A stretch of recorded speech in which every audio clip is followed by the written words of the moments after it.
It's like you wake up one morning and your body and your skin knows that you're older. You have wrinkles, you have crepey texture, you have loose and saggy and flabby. And you're like, wait a minute, I swear that wasn't there yesterday. You know, it's not just aging. It's a loss of collagen, it's a loss of muscle or muscle atrophy, and it's tightened fascia. So let's talk about the things that you can do to fix that naturally. Hi, I'm Lydia Martinez, Ebling certified fitness and nutrition specialist and hormone health coach. And if you're navigating through what I call that inevitable hormonal decline, midlife, and you want to firm up and tone your skin without the cuts, the tucks, and the toxic products, then this one's for you. So let's go ahead and get into it. So the first thing that we want to do is you want to focus on protein. And I know sometimes people are like, oh, Lydia, not again with the protein. But protein is really important. Majority of women over 40 and just women in general do not get in enough protein. And you need those amino acids that's in protein, especially leucine. So I want you to think about protein. When you think about protein, think collagen, think elastin, think keratin. So what does that mean? It means it's going to support your hair, your skin, your nails, your muscles, your hormones, and your fascia.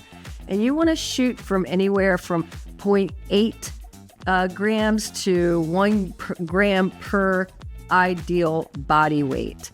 So that's really going to be the key. And a bonus here is that if you start your day, no matter when you break your fast, whether it's first thing in the morning or later in the day, start with at least 30 grams of protein to set up your body for success. Next, strength training.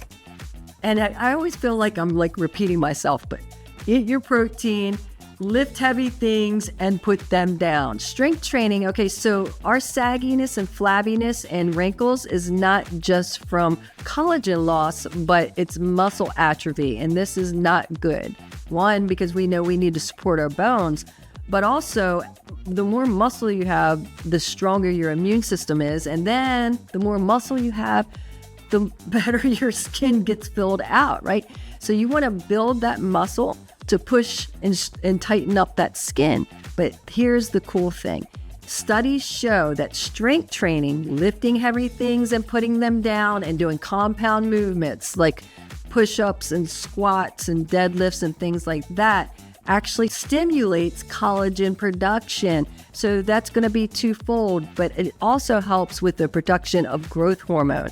And growth hormone is our youth hormone. So it's going to be firmer, tighter skin on top of that muscle. So we're standing up straight. We just look better all around. Now, one of my personal favorites, and they're all my favorite, is red light therapy or near infrared light therapy, to where it's going to boost your mitochondrial energy. I'll get that out.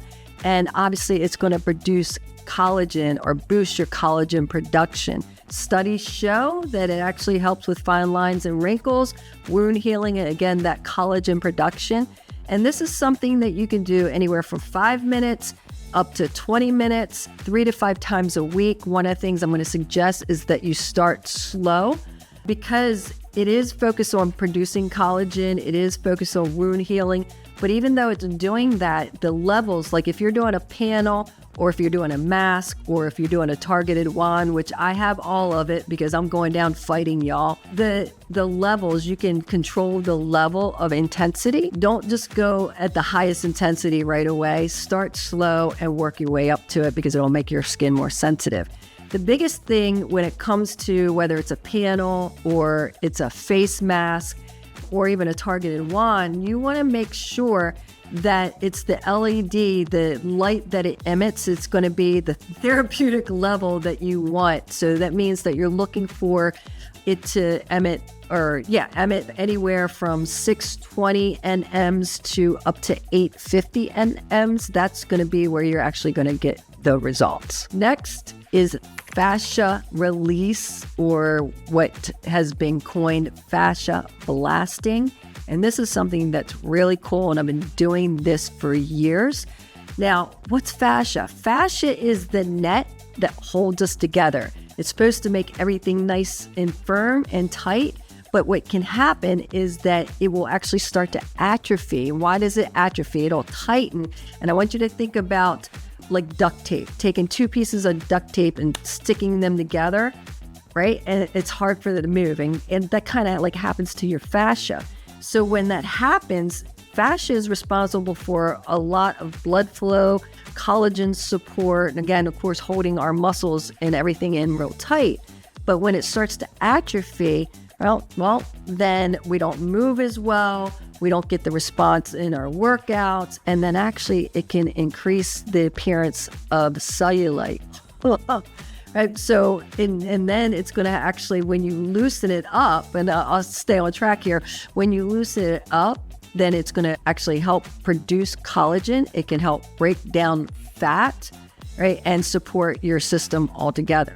So these tools, there's a ton of different tools out there. You could use them on your legs, on your abdomen, I mean, everywhere on your body to loosen up that fascia.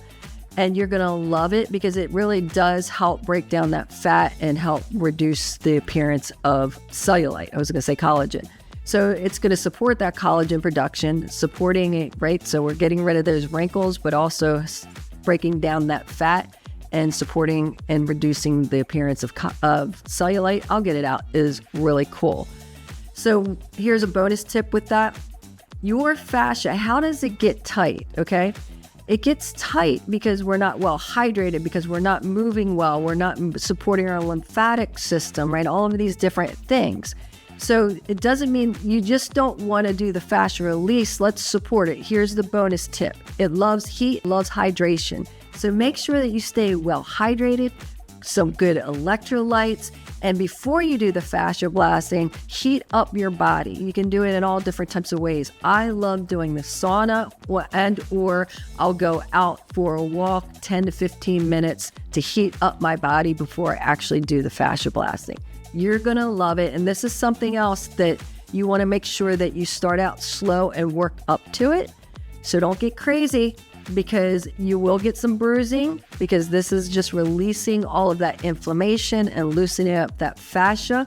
So I would suggest that you start with only one time out of every 10 days, depending on how aggressive you are. And then you can work up to where you're doing it regularly, maybe even daily. You can do that, but you just don't want to go crazy with it because it does its job. Okay, so now let's talk about gua sha. This is another thing that I really love, something that I do. And I know it seems like that I love everything, but I want you guys to know is that I don't just try to tell you to go do things that I don't try myself or I don't do regularly. So what is gua sha? It's an ancient Chinese technique to where they use smooth tools to actually rub and scrape the skin. Now it sounds crazy, but when I say scrape, you gently scrape the skin. You use some type of oil, like I'll use jojoba oil or some other type of oil that has antioxidants and that's hydrating and doesn't have any toxins in it for my face. And you can actually smooth out the fascia without really bruising up your face, but also it helps with lymphatic drainage. And it's actually going to help firm up your skin and sculpt your face. What? Yeah, so your jowls that you might not like, you can focus on that. And there's a ton of videos out there because you're like, well, exactly how do you do it? There are a ton of videos out there showing how you properly do the technique. But if you want me to do it for you, like actually do a video on how I do gua sha for myself, comment in the comments and I will go ahead, I'll do it for you. So with gua sha, you can do this 3 to 5, maybe even 6 times a week. This is something else that you don't want to go crazy with it. And you can do it at any time. I personally love to do it in the morning because it helps with the appearance, or actually gets rid of the puffiness because it's moving the lymphatic system. So I do it first thing in the morning because it wakes me up and it makes your skin feel really invigorated. And it'll be funny too, when you do it, you're going to see, like if you feel like you have lines right here and you do it properly with the right oil, with the right tool, so feels good, but then you're like, oh my gosh, it's not sagging.